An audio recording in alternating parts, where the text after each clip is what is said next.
like tears dripping down my face. And it was like the most euphoric and supernatural experience I've ever had in my life. When I would close my eyes, I could actually see Jesus like glowing, and he had his arms out, and I was so at peace. It's good, y'all. It's Ben. Keep the link in the description for my Twitch and be streaming the Black Ops 7 bit all week. Let's get into how an encounter with Jesus shifted the trajectory of my life. When I was 5 years old, my dad took a job as a pastor at a local church, and we moved into the neighborhood that was next to the church. And like our house in the neighborhood was walking distance from the church, and I really enjoyed church. I liked it. I enjoyed the events, the activities, the people, the sports. Like we'd hang out, we'd do stuff, and that was awesome. But Jesus and relationship with God was never a priority, and it was never something that I like took serious or something that I really wanted. And in the neighborhood that we moved into, I quickly took to like the culture around me. So there's a bunch of dudes in the neighborhood, and like we hang out, and like we would like ride our bikes around the neighborhood and like try and find stuff to like jump off of. So like there was like dirt push up against a tree a certain way, and you could ride off and jump off of it. Like we would just like search the neighborhood for stuff like that, or we play pick up basketball or pick up football in the neighborhood. And we'd also play a lot of video games. Like I remember the first time my boy spawned in on Nuketown, and just seeing like the game, like seeing Black Ops 1 was like, it struck me with like wonder and just a sense of like, bro, all I wanted to do was play Black Ops 1. All I wanted to do was play Call of Duty or Halo or whatever the game was, and explore and see it. Like it gripped me. Like something about video games was just so cool to me. And as I kind of continued to grow up, things in my family didn't really go too well. It was a very complexly broken situation. Like there wasn't one person to blame. Like everyone had their issues, and like sin just had a hold in my household, if that makes sense. And that's what sin does, right? Like sin not only affects you, but it also affects the people closest around you. And there almost wasn't an answer. There's no hope within my house. And kind of a common theme you'll see that follows me my whole life is when things get really hard, or I don't like them, or like whatever it is not creating a good emotion within me, like I just either run from it, try to escape, or just hide from it. And that's what I did when I was a kid. I just put my face in video games and sports. And in middle school, that's when I started playing lacrosse, and I took to lacrosse pretty quickly, and I got pretty good at it. So that was another form of escape, and kind of a way to also not only just escape, but receive affection and attention and praise from people around me through the sport. And when I was in middle school, I got recruited to go to one of the local private high schools to play lacrosse there, which is like, I mean, it's pretty cool, but it really wasn't that big of a deal. Like a bunch of other people also got recruited, and like I was good, but like it's nothing insane. So kind of like going into high school, I think as most kids do going into high school, like I just wanted attention. I wanted to be liked. I wanted to be known. And yeah, like, you know, you want to be a part of the cool kid group, you know what I'm saying? And with that, kind of took me just doing whatever the crowd was also doing. So like in high school for me, like, bro, nicotine, alcohol, partying, like we partied a good bit in high school. It was lit. We kind of went crazy in high school. So you're drinking a ton, smoking a lot of nicotine, smoking weed, whenever the opportunity was kind of offered to me. Girlfriends were huge in high school for me, and my parents also got divorced when I was in high school. When I was a sophomore in high school. And, like, at the time, I didn't really think that was a big deal. Now I realize that it has affected me a ton, and working through healing and that with Jesus and stuff. But like at the time, that wasn't really something that I thought really affected me. In my senior year in high school, I got a girlfriend, and if you were to like look at the totem pole or like the list of the affections of my heart, like she was number one in my heart.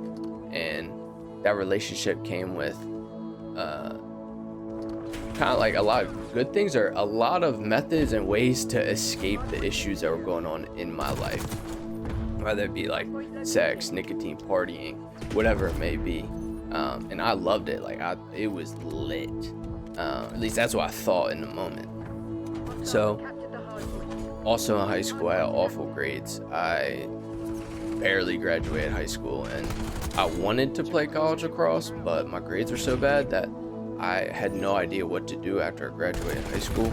I had no direction, and my plan was kind of just to stay home and chill. But I was like, I don't know, bro. I feel like I should try and at least go play college lacrosse somehow. And having issues, like I started just having really bad depression, really bad anxiety, and I had no direction and no motivation, no purpose or identity. I was kind of just like there, and life sucked and I hated it and I didn't know what to do. After 2 years of college, I had a 0.0 GPA, which is kind of insane. Like I literally just like didn't even do schoolwork. Like I'll put a picture of it up there. And it was at that point, after 2 years of community college, the Holy Spirit told my dad, was like, yo, you need to have Ben come intern for FCA, which was kind of crazy at the time because like I was not walking with the Lord. My heart was far from God. In no way should I have been in a leadership position in a ministry.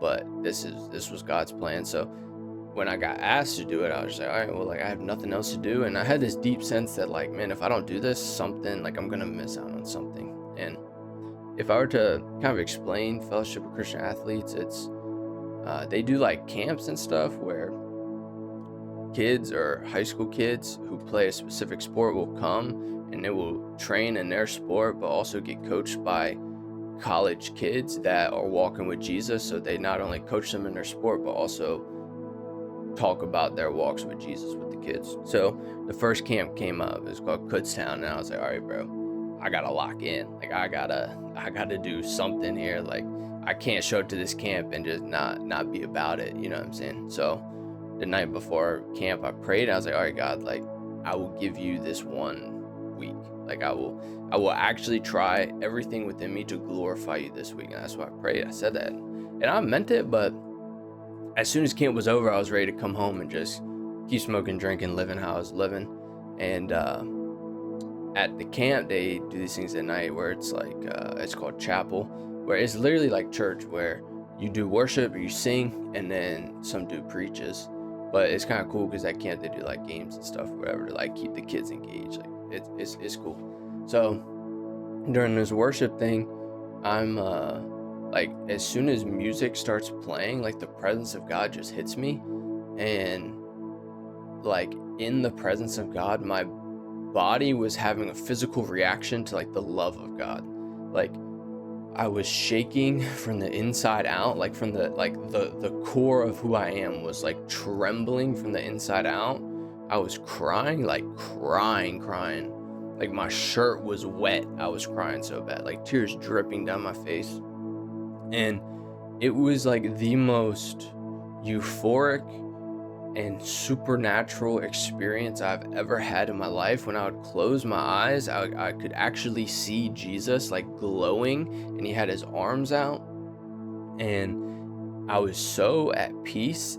Everything just made sense in that moment, like that Jesus died to set his people free from their sins, and that like I actually need Jesus, and that like not only do I need Jesus, but Jesus wants me too. And like he wants to have a relationship with me, and like he wants me to know him and walk with him.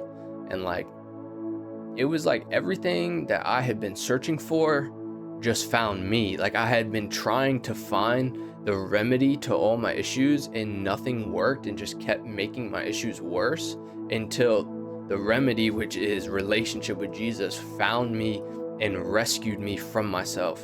And like from the moment I met Jesus in that encounter and I surrendered my life, I was like, Jesus, all right, I need you. Not only that, was like, I need you, but the encounter was so tangible and real to me that I was like, Jesus is real. Like, I have to follow Jesus. Like, I don't care what I'm doing, where I'm going, but I'm following Jesus, because that was the craziest experience I've ever had in my entire life. And I was literally, like, the Bible talks about this, but like, I was a new creation. Like, I went from being addicted to nicotine, alcohol, weed, sex, whatever it may be, to like, I didn't even have those desires in my heart anymore. Like, it was crazy. Like, I went home, I took all my weed, like my bong, anything like nicotine, alcohol, and like I just threw it out. Like, I just did not care anymore. Like, I had zero desire to live the old life that I was living. Yeah, it just completely shifted the trajectory of my life. Now, that was 4.5 years ago, and it hasn't always been like up. It hasn't always looked like it's just been going up. Like, it's been up and then down and up and down, and it's been a journey with Jesus for sure. And I'm excited to share more just about what I've learned following Jesus. But yeah, come peep the link in the description. I'm streaming. Come say what's up. Blackout 7 beta all week. Catch you on